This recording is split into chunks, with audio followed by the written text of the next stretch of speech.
কুড়িগ্রামের নাগেশ্বরী উপজেলার প্রত্যন্ত চরাঞ্চল নারায়ণপুরের যুবক মোহাম্মদ তাজুল ইসলাম, যিনি এখন সামাজিক যোগাযোগ মাধ্যমে তাজু ভাই 2.0 নামে পরিচিত, একটি সাধারণ জিলাপির দাম নিয়ে করা ভিডিওর মাধ্যমে রাতারাতি ভাইরাল হয়েছেন। তার সরল, ব্যতিক্রমী ও গ্রামীণ উপস্থাপনা এখন দর্শকদের কাছে আলাদা আকর্ষণ তৈরি করেছে। ভাইরাল এই তরুণকে ঘিরে এখন সাংবাদিক, কন্টেন্ট ক্রিয়েটর সহ নানা বয়সী মানুষের আগ্রহ বেড়ে চলেছে।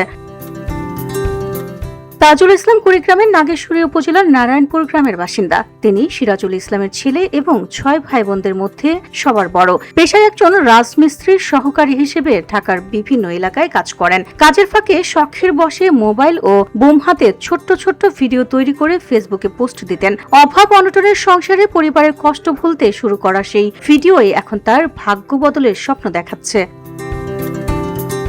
মাত্র 1 মাসের ব্যবধানে তার তাজুর 2.0 নামে ফেসবুক পেজে ফলোয়ার সংখ্যা প্রায় 4 লাখে পৌঁছেছে। 26শে মার্চ মহান স্বাধীনতা দিবস উপলক্ষে প্রকাশিত একটি ভিডিও তাকে এনে দিয়েছে ব্যাপক পরিচিতি। ভিডিওতে স্থানীয় একটি দোকানে গিয়ে তিনি জিলাপির দাম নিয়ে প্রশ্ন করেন। তার সরল ভাষার সংলাপ, জিলাপি আজকে কত করে বেচেছেন সরকারি রেটে, মুহূর্তেই সামাজিক মাধ্যমে ভাইরাল হয়ে যায়। ইতিমধ্যে ভিডিওটি প্রায় 50 লাখ মানুষ দেখেছেন। ভিডিওটি ছড়িয়ে পড়ার পর সামাজিক যোগাযোগ মাধ্যমে মিশ্র প্রতিক্রিয়া দেখা গেছে। কেউ এটিকে নিছক বিনোদন হিসেবে উপভোগ করছেন, আবার কেউ ব্যঙ্গ বিদ্রুপ করছেন। তবে এসব সমালোচনায় বিচলিত নন তাজুল জানান তার পরিবারে বাবা, মা, ভাই ও 3 বোন রয়েছে। 2 বোনের বিয়ে হয়েছে, অন্যরা এখনো পড়াশোনা করছে। পরিবারটির নিজের কোনো বাড়ি ভিটা নেই, অন্যের জমিতে বসবাস করেন তারা। বাবা মা দুজনই শ্রবণ প্রতিবন্ধী, মা রাস্তায় মাটির কাজ করেন। অভাবী সংসারের হাল ধরতেই তাজুল ঢাকায় নির্মাণ শ্রমিক হিসেবে কাজ করেন।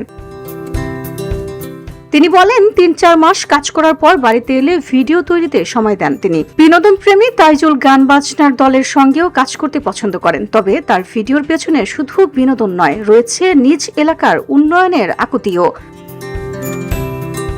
প্রত্যন্ত এই নারায়ণপুর এলাকায় পৌঁছাতে 4টি নৌঘাট পার হতে হয়, ফলে সাংবাদিক বা প্রশাসনের লোকজন খুব একটা আসেন না। তাই নিজের এলাকার অবহেলিত ও পিছিয়ে পড়া মানুষের কথা সবার নজরে আনতেই ভিডিও করেন বলে জানান তিনি। তাজুল ইসলাম বলেন, আমি সাংবাদিক না, আপনারা সাংবাদিকরা নারায়ণপুরে আসেন না, আমাদের এলাকার নিউজ করেন না। আপনাদের এখানে আনার জন্য আমি ভিডিও করি। আমি বোকাশোকা মানুষ, আমার ভুল হতেই পারে। আপনারা আমাকে ট্রল করেন, এতে আমার কষ্ট নেই। আমি চাই চরের মানুষের উন্নয়ন হোক।